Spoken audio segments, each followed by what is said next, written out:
Eh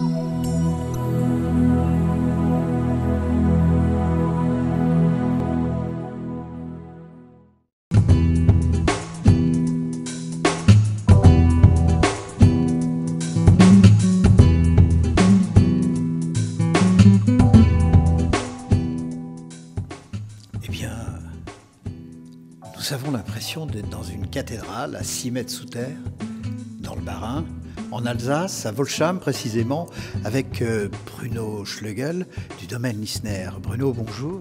Bonsoir. Alors, ce qui est magique, ça fait 10 minutes que nous sommes dans le silence, nous entendons vos vins respirer. Chacun a sa musique et son rythme. Ils sont vivants. Une musique de cathédrale ici dans ce chai. On peut le comparer à la cathédrale, effectivement. Alors, Bruno Schlegel, j'aimerais que l'on parle de l'origine dans ce village situé entre Strasbourg et le Mont-Saint-Odile, à 20-25 km de Strasbourg, plus exactement. J'aimerais que l'on parle des origines de la famille Lissner. Vous vous appelez Schlegel parce que vous êtes le neveu, mais vous êtes quand même de la famille. Voilà, donc 5 générations de Lissner m'ont précédé dans le chai familial, et c'est vrai que tant du côté de mon père que du côté de ma mère, les vignerons sont présents. C'est une habitude ici en Alsace, chez les vignerons, d'avoir de très vieilles propriétés, de très vieilles maisons de vin. Alors le village viticole de Volksheim compte effectivement pas mal de familles, et ces familles s'accrochent à leur patrimoine. C'est un peu leur repère pour l'ensemble de la famille, comme une maison de vacances ou de villégiature, mais qu'on garde de génération en génération avec des vrais vignerons. Et de père en fils. De père en fils ou donc la neveu. En l'occurrence, neveu. Est-ce que l'on peut parler du domaine, vous qui êtes, donc on vient de le comprendre, très attaché à la terre, très attaché au terroir, très attaché à votre village et votre région? Comment peut-on définir ce vignoble? Je crois qu'il y a à peu près une dizaine d'hectares de vignes. Est-ce que vous pouvez nous en parler davantage?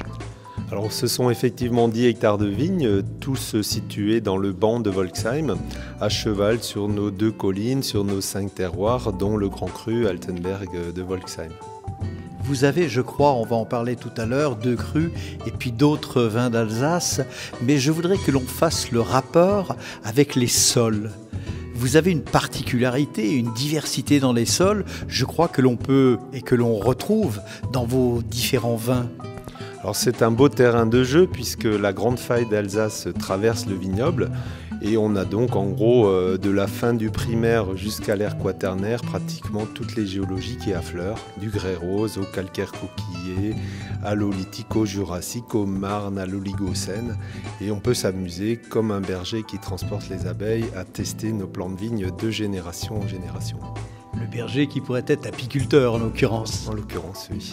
Alors Bruno, vous parlez comme si vous étiez agronome, vous réfléchissez comme si vous étiez expert comptable, vous gérez votre domaine comme si vous étiez un juriste. C'est un rapport avec votre formation, tout cela? Alors un individu, ça ne se coupe pas en morceaux. C'est vrai que j'ai fait des études, j'ai pratiqué des métiers au service de la viticulture, mais avant tout, je me considère aujourd'hui comme un paysan des vignes de mon village. Malgré tout, avant, je crois que c'était au début des années 2000, 2000-2001, avant que vous nous preniez la destinée en main de ce domaine Lissner, vous avez fait beaucoup de choses, vous avez travaillé vous-même avec et pour les agriculteurs, vous avez mis donc la main à la pâte et vous avez obtenu une connaissance du terroir, des vins, des hommes sans autre pareil. C'est clair que de mon herbier, de toutes les plantes que j'ai fait quand j'étais en prépa, à la connaissance de la biologie du vivant en me promenant dans pas mal de pays, à bien sûr contacter des vignerons de France, d'Alsace, comprendre quels sont leurs raisonnements, d'où ils viennent. J'ai accumulé un savoir, mais ce n'est pas cela que j'utilise tous les jours. Votre savoir, c'est l'expérience tout simplement. C'est l'expérience, c'est l'intuition, le plaisir que j'ai à entreprendre des choses, à les tester. Alors avant de parler de votre fonctionnement dans la vie professionnelle de tous les jours et intellectuelle également, dites-nous donc quels sont les vins, les cépages qui sont cultivés et les vins que vous élaborez ici au domaine Lissner. Alors l'Alsace reste compliquée, ce sont à peu près 25 vins différents chaque année. et qui sont les croisements entre les 10 cépages que nous cultivons et les 4-5 terroirs différents qui signent chacun de ces cépages. Ça veut dire qu'il y a une multitude de sensibilités organoleptiques dans les vins que vous produisez et que vous élaborez. Alors c'est exactement ce que je recherche, c'est que ces sensibilités, ces équilibres proviennent en fait du vivant, de la vigne qui mûrit ses fruits à un endroit donné et c'est tout. Cela nous rapproche de votre démarche. Lorsqu'on arrive dans cette cathédrale, dans ce chai, on est déjà à 6 mètres sous terre et puis on a l'impression de vivre dans le siècle prochain, tellement tout est pensé environnement, développement durable. J'ai vu qu'il y avait des puits canadiens, que les matériaux étaient des matériaux nobles, simples et du terroir. Parlez-nous un petit peu de cette construction de ce nouveau chai.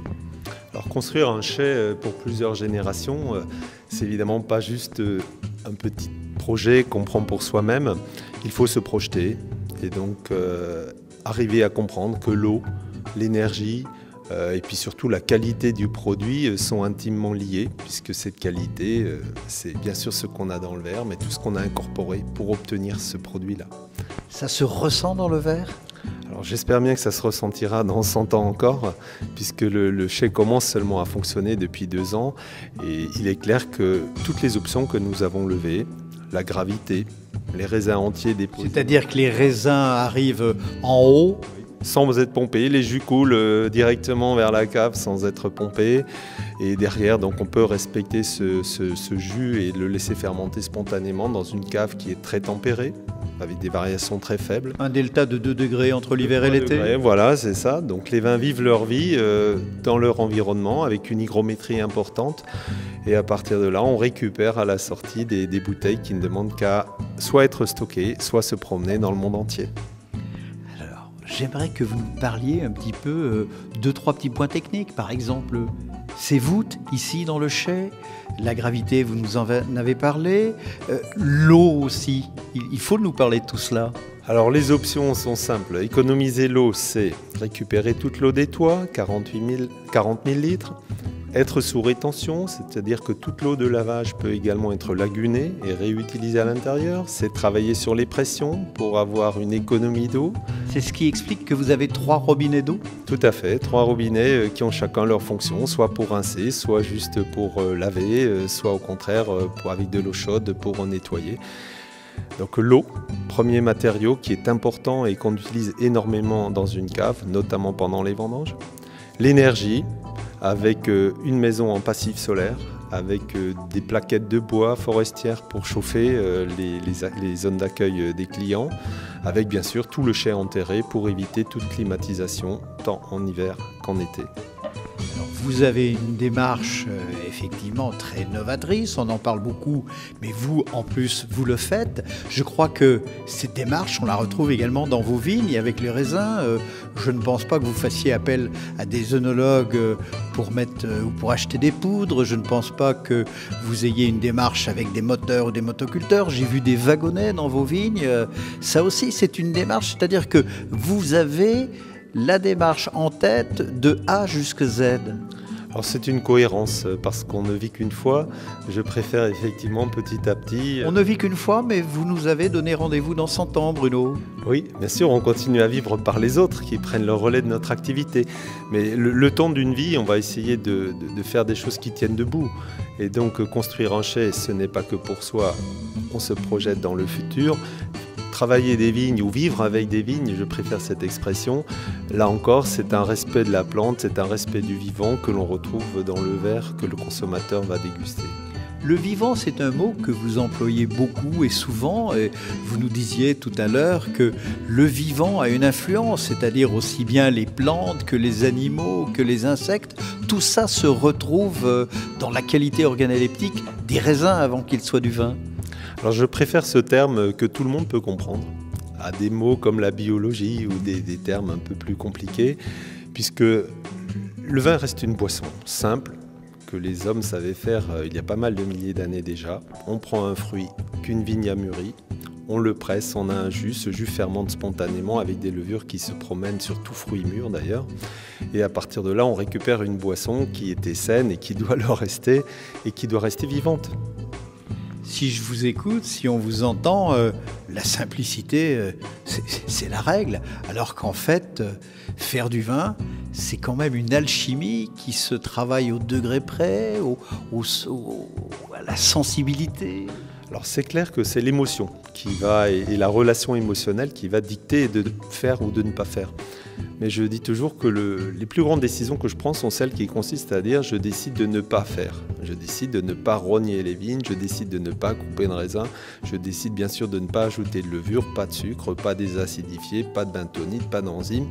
Et finalement, en restant le plus proche possible de ce cycle vivant, on arrive à une espèce de simplicité qui se traduit bien sûr par de nombreuses décisions. Pas deux, j'oserais dire quand même, beaucoup d'amour et beaucoup de cœur. Alors ça, c'est le moteur. Effectivement, le moteur reste la passion. Et la passion, pas seulement du produit, mais la passion de l'homme, celui que l'on rencontre autour du verre. Si vous aviez un conseil, ou plus modestement, une idée à apporter, soit aux consommateurs, soit pourquoi pas à vos collègues, quelle serait-elle? De rester authentique? Rester authentique, oui, bien sûr. Travailler les cohérences, essayer d'avoir un vrai produit. Un vrai vin. Alors, un vrai vin, on est ici dans votre chai avec des foudres. C'est quoi ça, Bruno? Alors ça, c'est du Windstein, on appelle ça en alsacien comme ça. C'est de l'acide tartrique précipité par le froid qui tapisse les foudres de la cave et qui est un très bon support d'élevage du vin, bien sûr. Les lits le recouvrent et en fait vont donc être en contact sur une surface bien plus importante avec le vin qu'elles nourrissent. Cette superficie, j'allais dire qui n'est pas très uniforme, cette superficie, c'est un peu la preuve que ça vit à l'intérieur, que ça bouge, qu'il y a du mouvement. Alors il y a de la convection sans arrêt, c'est le vin en fonction bien sûr des pressions, des températures, de l'agitation comme en ce moment par les levures, bouge et tout se dépose et ce n'est jamais quelque chose de mort. Convection, vous avez oublié de nous en parler tout à l'heure, hein, les flux d'air ici, c'est important. Alors la convection naturelle qu'on a dans cette cave sert surtout à récupérer l'eau qui se retrouve dans le sol, la terre naturelle, le lœss qui est sous les foudres et sous les cuves et qui va donc nous donner une hygrométrie en gros de 80 à 90% en permanence. Eh bien Bruno, on a abordé là, j'allais dire simplement, on a compris votre démarche, votre philosophie dans la vie de tous les jours. On a donc abordé tout cela. On va vous retrouver dans quelques instants pour parler d'autres domaines, des domaines peut-être moins philosophiques ou moins techniques, mais tout aussi gourmands et tout aussi goulayants, j'oserais dire. Bruno, merci, à bientôt et nous écoutons encore quelques instants le bruit des grands crus qui vivent et qui mûrissent dans les cuves.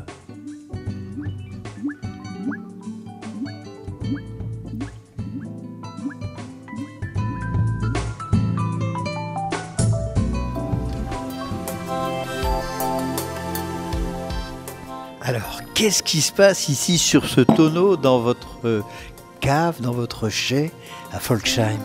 Alors je viens de servir un Rotstein. Rotstein, mais c'est connu ça, comme cépage? Alors c'est un lieu-dit de grès rose qui est dans notre village.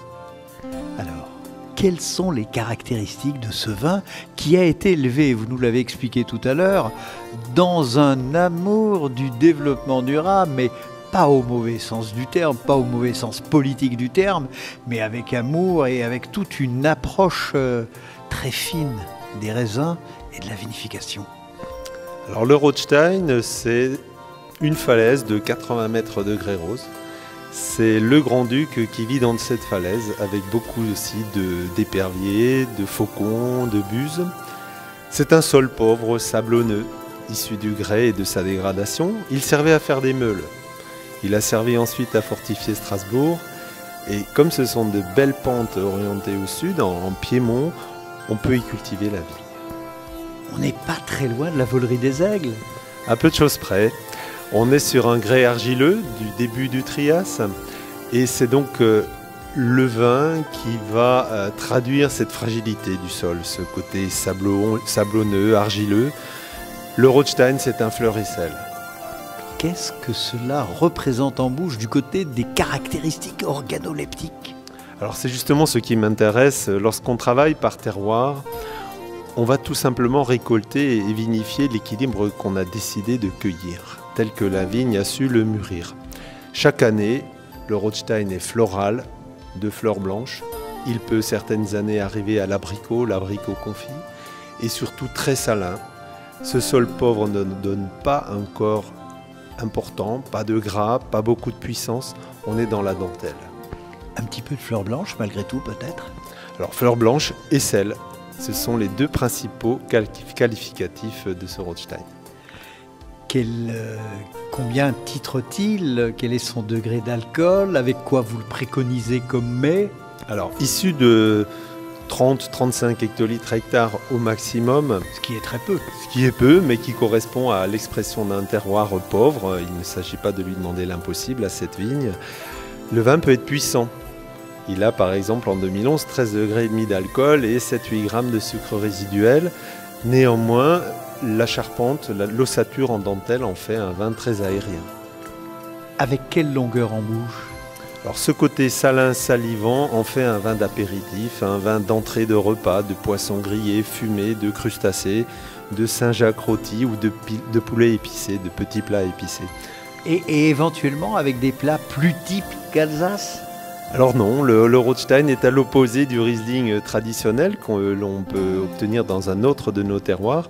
Il n'est ni adapté à la choucroute, ni au bake-off, ni à nos potées, ni à nos jarrets de porc, parce qu'il est justement très cristallin. Alors, à contrario de ce vin dont vous venez de nous faire la description avec beaucoup de sensibilité gourmande ou goulayante, je crois que vous avez également des vins plus typés, des grains nobles, des vendanges tardives, et puis même du Eiswein, du vin de glace. Alors deux autres terroirs déjà qui ont des expressions totalement différentes. L'un de fruits et de puissance, l'autre d'épices et d'agrumes, qui est le grand cru. Et derrière, bien sûr, le choix de la date de vendange, en surmaturité, forte, très forte, ou effectivement des grappes gelées comme le 26 décembre 2008. Ce qu'on appelle le vin de glace, le Eiswein. On peut l'appeler ainsi maintenant puisque ce sont des mentions partagées dans toute l'Europe. Pour nous, c'était une vendange très tardive. Il y a justement, en vendange tardive, je crois qu'il n'y a pratiquement que l'Alsace qui a droit à cette appellation. Alors, toutes ces mentions commencent donc à pouvoir être utilisées dans toute l'Europe. Reste qu'elles doivent définir la même chose, à savoir des raisins qui se sont concentrés par le temps, par la météo, par la climatologie, et sur lesquels on n'intervient pas ensuite au niveau de la vinification. Bruno, dans une entreprise comme la vôtre que vous dirigez, il ne suffit pas de faire pousser le vin, de le vendanger, de fabriquer le vin, il faut également le commercialiser.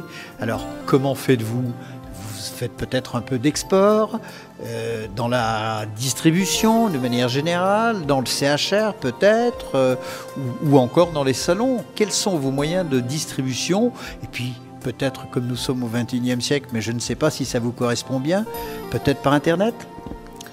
Alors, lorsqu'on recommence une aventure avec une hypothèse forte de vin vivant, évidemment il faut repartir à la quête des clients qui attendent ce vin-là. Donc bien sûr que j'ai choisi de m'orienter et de vendre les vins à des passionnés de l'Europe, à travers des salons, à travers des blogueurs qui écrivent sur ma quête du vin. C'est un peu la quête du Graal pour vous. Oh, c'est aller au bout d'une hypothèse et puis d'une intuition. Et d'une démarche. La démarche, elle est toujours en cours, elle ne s'arrêtera jamais. L'idée, c'est effectivement d'avoir des vins qui ont une typicité très présente, et jusque dans le verre, jusque dans la bouteille. Et ce n'est évidemment pas le même vin que l'on va vendre partout. On va rechercher finalement le type de vin qui correspond au type de client en promenant cette fois-ci les bouteilles et non plus les vignes sur les différents marchés internationaux. Vous voulez dire par là que c'est un vin qui nécessite qu'on l'explique ou qu'on explique la démarche avec laquelle il a été produit? C'est pas un vin qu'on peut trouver sur une étagère et puis l'acheter et le mettre dans le caddie. C'est un vin qui doit rencontrer les personnes qui sauront l'apprécier. Donc j'allais dire, c'est un vin d'homme, au sens où c'est un vin qui a une personnalité, qui a une aventure, qui a une histoire maintenant déjà, et puis qui surtout a un avenir. Alors c'est un vin de relation et généralement en 6 mois ce millésime est épuisé, ce qui est le cas. Il me reste 100 bouteilles sur 2000 et quelques bouteilles de 2011 embouteillées en avril dernier. Voilà. Donc les enchères vont pas tarder à monter. Alors c'est sans doute un des vins où je suis le plus sous-coté, ce qui est vrai pour l'ensemble de ma cave en général. Alors on est dans la cave, j'oserais vous demander Bruno, le mot de la soif c'est quoi pour vous? Le mot de la soif c'est skelt. Skelt. Et le mot de la fin, mais F-A-I-M. Alors le mot de la fin, diront, là ce sont des Saint-Jacques en brochette avec du safran et un riz sauvage. Du safran cultivé en Alsace? Il y en a en Alsace, à Ribeauvillé, pourquoi pas. Et si je vous sors un petit foie gras alsacien, un foie gras d'oie? Alors un vrai foie gras d'oie demande beaucoup de respect au niveau du vin et ce sont généralement des pinots gris qui sont très fins, très ciselés, qui peuvent respecter cette chair très délicate de l'oie. Eh bien Bruno, merci. Vous parlez des pinots gris, là il est en face de nous dans une cuve, il est en train de vivre, il est en période de gestation, mais malgré tout il est vivant, on le devine tel un petit bébé au scanner dans le ventre de sa maman. Et c'est ça un peu la magie, votre quête du Graal, ici dans ce que j'appelle la cathédrale de Wolsheim. Bruno, merci en tout cas de nous avoir reçus, et puis je crois que votre démarche, au-delà d'une exception, est la belle représentation d'une passion. Merci pour la visite, merci pour ce petit tour dans notre cave. Chers amis, merci. Et puis vous ne manquerez pas de croiser Bruno Schlegel du domaine Lissner, ici ou là, dans un salon, que ce soit à Lyon, à Strasbourg ou peut-être à Genève, sait-on jamais. Merci, large soif, avec modération, mais surtout avec passion.